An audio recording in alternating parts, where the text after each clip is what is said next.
धन्यवाद दोस्तों। मैं श्याम धरबिंद आज आप सबको प्रतिबिंब के विषय में जानकारी देंगे। यानी कि प्रतिबिंब किसे कहते हैं, प्रतिबिंब कई प्रकार का होता है, कई प्रकार का नहीं होता है।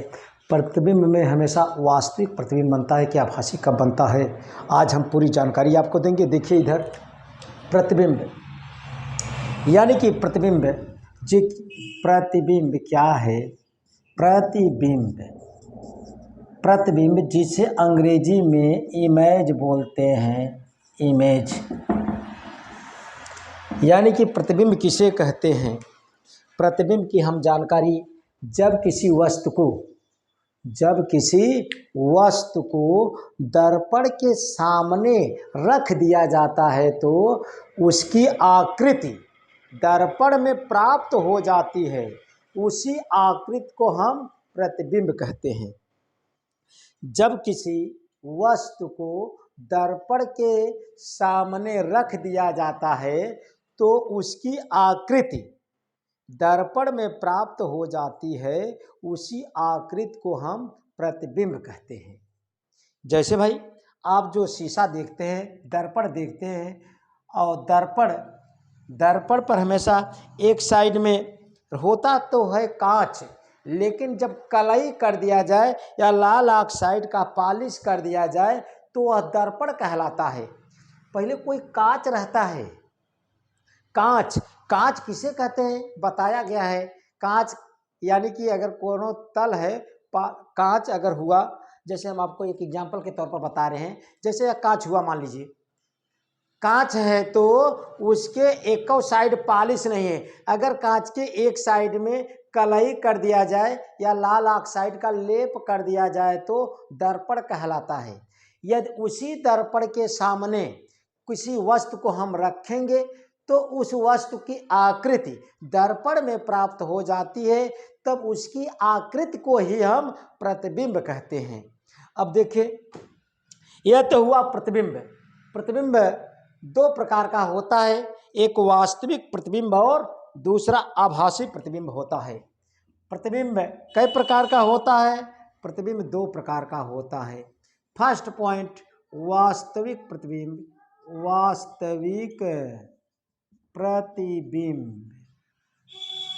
वास्तविक प्रतिबिंब जिसे हम अंग्रेजी में रियल इमेज कहते हैं। Real image. वास्तविक प्रतिबिंब किसे कहते हैं भाई? वास्तविक प्रतिबिंब कहा जाता है जब प्रकाश की किरण परावर्तन के बाद, जब प्रकाश की किरण परावर्तन के बाद यानी टकराने के बाद, परावर्तन के बाद वास्तव में एक दूसरे को काटती हैं, तो जिस बिंदु पर काटती हैं उसी बिंदु पर जो प्रतिबिंब प्राप्त हो जाता है, उसी प्रतिबिंब को वास्तविक प्रतिबिंब कहते हैं। कहने का मतलब, वास्तविक प्रतिबिंब किसे कहते हैं? जब प्रकाश की किरण परावर्तन के बाद, टकराने के बाद जिस बिंदु पर वास्तव में काटती हैं, तो जिस बिंदु पर काटती हैं उसी बिंदु पर बना प्रतिबिंब वास्तविक प्रतिबिंब कहलाता है। बहुत बढ़िया परिभाषा है। कहने का मतलब, जब प्रकाश की किरण कहीं से परावर्तन होगा, परावर्तन के बाद किसी दूसरे बिंदु पर जब वास्तव में अगर काटेंगी तो जहां काटती है उसी बिंदु पर जो प्रतिबिंब प्राप्त हो जाता है, उसी प्रतिबिंब को हम वास्तविक प्रतिबिंब कहते हैं। वास्तविक प्रतिबिंब को पर्दे पर लिया जा सकता है। वास्तविक प्रतिबिंब को पर्दे पर लिया जा सकता है। जैसे आप सब पहले स्टार्टिंग में चल रहा था प्रोजेक्टर, यानी कि पर्दावा फिल्म जिसे कहते हैं, वैसे ही वास्तविक प्रतिबिंब उसी को कहा जाता है कि पर्दे पर लिया जा सकता है। वास्तविक प्रतिबिंब सदैव यह उल्टा होता है। यह वास्तविक प्रतिबिंब हमेशा कैसन प्राप्त होता है? उल्टा प्रतिबिंब प्राप्त होता है। अवतल अवतल अवतल अवतल दर्पण, अवतल दर्पण से और उत्तल लेंस से, उत्तल लेंस से, अभी आपको अगले वीडियो में यह सब विधिवत अवतल दर्पण उत्तल लेंस के विषय में बताया गया है। यानी कहने का मतलब अवतल दर्पण और उत्तल लेंस में सदैव वास्तविक प्रतिबिंब प्राप्त होता है। अवतल दर्पण और उत्तल लेंस में हमेशा अधिकांशतः कह लिया जाए, अधिकांशतः वास्तविक प्रतिबिंब प्राप्त होता है, जो हमेशा उल्टा होता है, वस्तु के अपेक्षा उल्टा होता है। अवतल दर्पण और उत्तल लेंस में अधिकांशतः वास्तविक प्रतिबिंब प्राप्त होता है। केवल एक स्थिति को छोड़कर, दोनों में एक स्थिति को छोड़कर, एक स्थिति इनकी ऐसी हो जाती है जिसमें आभासी प्रतिबिंब प्राप्त हो जाता है। अवतल दर्पण में कब आभासी प्रतिबिंब प्राप्त होता है, इसमें बताया गया है जब वस्तु को हम फोकस और ध्रुव के बीच में रखते हैं। यब से फोकस, पी से ध्रुव, पोल। जब वस्तु को फोकस और ध्रुव के बीच में रखा जाता है तब प्रतिबिंब कैसन प्राप्त हो जाता है, आभासी प्रतिबिंब प्राप्त हो जाता है। जब वस्तु को फोकस और ध्रुव के बीच में रखा जाता है तब प्रतिबिंब कैसन प्राप्त हो जाता है, आभासी। नहीं तो अवतल दर्पण से हमेशा वास्तविक प्रतिबिंब प्राप्त होता है, हमेशा वास्तविक प्रतिबिंब प्राप्त होता है। केवल एक स्थिति को छोड़कर 6 स्थितियां इसमें बनी हैं, 6 स्थितियां बनी हैं, बताया गया है। लेकिन एक स्थिति में जब वस्तु को फोकस और ध्रुव के बीच में रखेंगे तब प्रतिबिंब कैसन प्राप्त होगा, आभासी। नहीं तो हमेशा वास्तविक प्रतिबिंब प्राप्त होता है। और उत्तल लेंस में एक हमेशा, उत्तल लेंस से भी हमेशा वास्तविक प्रतिबिंब प्राप्त होता है, हमेशा वास्तविक प्रतिबिंब। लेकिन एक स्थिति को छोड़कर, कब, प्रथम फोकस, इसमें फोकस 2 होता है, उत्तल लेंस में बताया गया है, प्रथम फोकस, द्वितीय फोकस। इसमें प्रथम फोकस, प्रथम फोकस, प्रथम फोकस और प्रकाशीय केंद्र के बीच में, प्रकाशीय केंद्र को सी से दर्शाया जाता है। प्रथम फोकस और प्रकाशीय केंद्र के बीच में वस्तु रखेंगे तो आभासी प्रतिबिंब प्राप्त हो जाता है। लेकिन हमेशा उत्तल लेंस से वास्तविक ही प्रतिबिंब प्राप्त होता है। यह चीज विधिवत जानिए।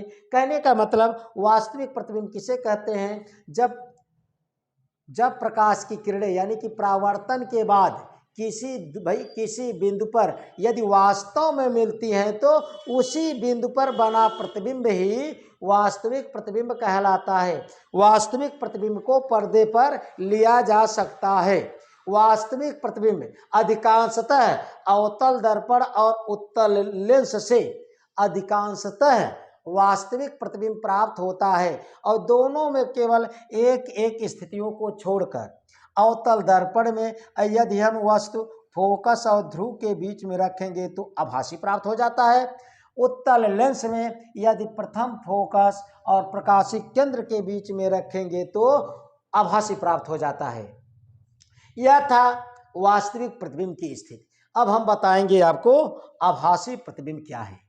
आभासी प्रतिबिंब क्या है, आभासी प्रतिबिंब किसे कहते हैं? अरे भाई, जब प्रकाश की किरणें परावर्तन के बाद, जब प्रकाश की किरणें परावर्तन के बाद किसी बिंदु पर मिलती हुई प्रतीत होती हैं तो उस बिंदु पर बनने वाला प्रतिबिंब ही आभासी प्रतिबिंब कहलाता है।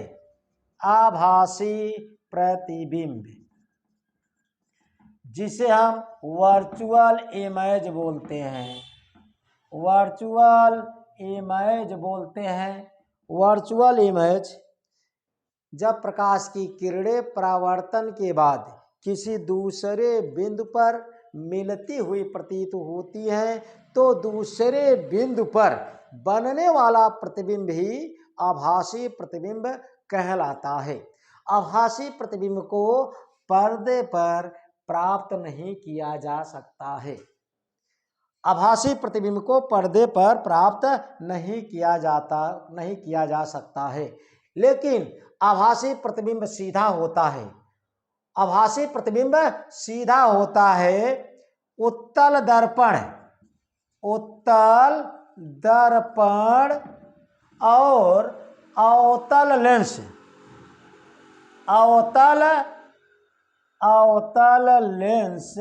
से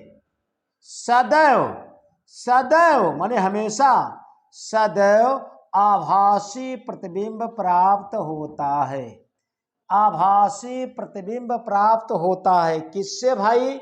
उत्तल दर्पण तथा अवतल लेंस से सदैव आभासी प्रतिबिंब प्राप्त होता है। सदैव का मतलब हमेशा। उत्तल दर्पण और अवतल लेंस से सदैव आभासी प्रतिबिंब प्राप्त होता है। बड़े बड़े परीक्षाओं में पूछा जाता है ये सब। अब देखिए, समतल दर्पण से भी आभासी प्रतिबिंब प्राप्त होता है। समतल दर्पण जिस दर्पण में हम सब चेहरा देखकर आगे सुबह उठते हैं तो अपना लोग मेकअप करके तब निकलते हैं, वही दर्पण समतल दर्पण से भी आभासी प्रतिबिंब प्राप्त होता है। आभासी प्रतिबिंब प्राप्त होता है जो कि समतल दर्पण में बताया गया था। समतल दर्पण की फोकस दूरी अनंत होती है। समतल दर्पण का वक्रता त्रिज्या भी अनंत होता है। यानी कि आभासी प्रतिबिंब किसे कहते हैं? प्रकाश की किरणों का भाई परावर्तन के बाद प्रकाश की किरणें किसी दूसरे बिंदु पर मिलती हुई प्रतीत होती हैं, यानी कि वास्तव में नहीं मिलती। उसी बिंदु पर बना प्रतिबिंब ही आभासी प्रतिबिंब कहलाता है। आभासी प्रतिबिंब सदैव सीधा होता है। सदैव सीधा होता है आभासी प्रतिबिंब हमेशा उत्तल दर्पण और अवतल लेंस से प्राप्त होता है। और उत्तल दर्पण और अवतल लेंस से समतल दर्पण से भी हमेशा आभासी प्रतिबिंब प्राप्त होता है। दोस्तों, यह था आपका प्रतिबिंब, वास्तविक प्रतिबिंब और समतल वास्तविक प्रतिबिंब, आभासी प्रतिबिंब अब हम आगे बताएंगे आपको। लेकिन दोस्तों, अगर वीडियो अच्छा लगे तो चैनल को सब्सक्राइब कीजिए, दोस्तों में शेयर कीजिए। जय हिंद दोस्तों।